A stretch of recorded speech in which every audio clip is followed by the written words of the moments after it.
Michal, I want to start with you. We're hearing about this tight relationship between the United States and Israel, your sense of how important that is. No daylight at the start of a year like this. Right now, the existential threats that exist for Israel remain. They might not be exactly the same, but they're still there.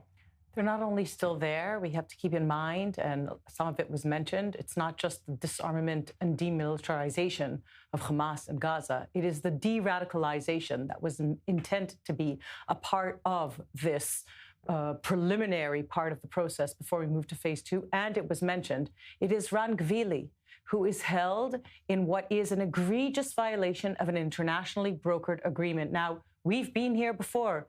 We just convened the 400th Friday, the last Friday, with the Golden family at the Black Arrow Memorial. 11 years and 3 months later, Hadar was brought to burial precisely with the same egregious violation of an internationally brokered agreement. That is the point. It is not just a promise to the family. It is the holding to account of all of those that brokered that international agreement with Hamas, a genocidal terror proxy of the criminal Islamic regime in Iran, and its patrons, Qatar included. Now, that relationship with the United States and the no daylight has to come with a very clear message from the state of Israel, that it includes not only the return of Ran, as we said, but the imperative for the de-radicalization of Gaza, including, from my perspective, the brutal anti-Semitism that continues to be peddled in the textbooks that are still taught to the children of Gaza, of Judea and Samaria, of East Jerusalem, and so on.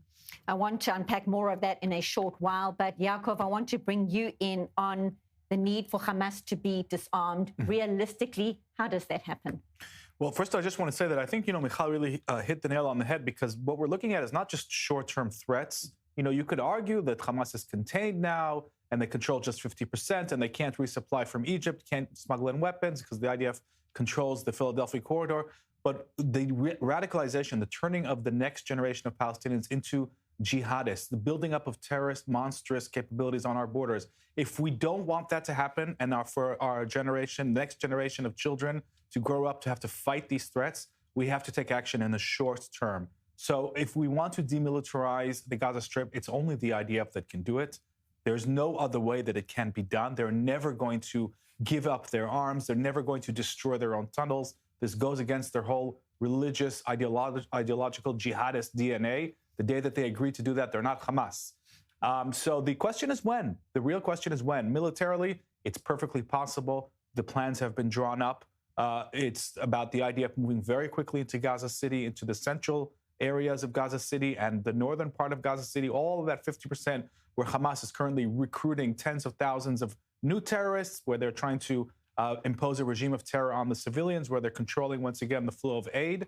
Okay, so militarily, it's very possible. But diplomatically, will we have the green light? The signs appear encouraging, but Qatar and Turkey are going to try and act as Hamas's diplomatic umbrella. They're going to try and act as their sort of iron dome and protect them from this by trying to lobby Washington against giving Israel the green light. So this is going to be a diplomatic fight, but it seems like Israel's definitely got the upper hand here. And based on the statements that we heard in Washington, it's encouraging.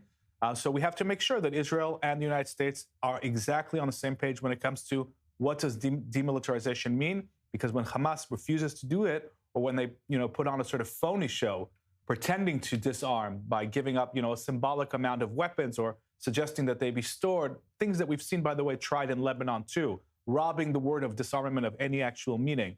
When that happens, there has to be a united Israeli-American front calling this out, saying this is phony. That's what's necessary to give legitimacy for the IDF to make its move.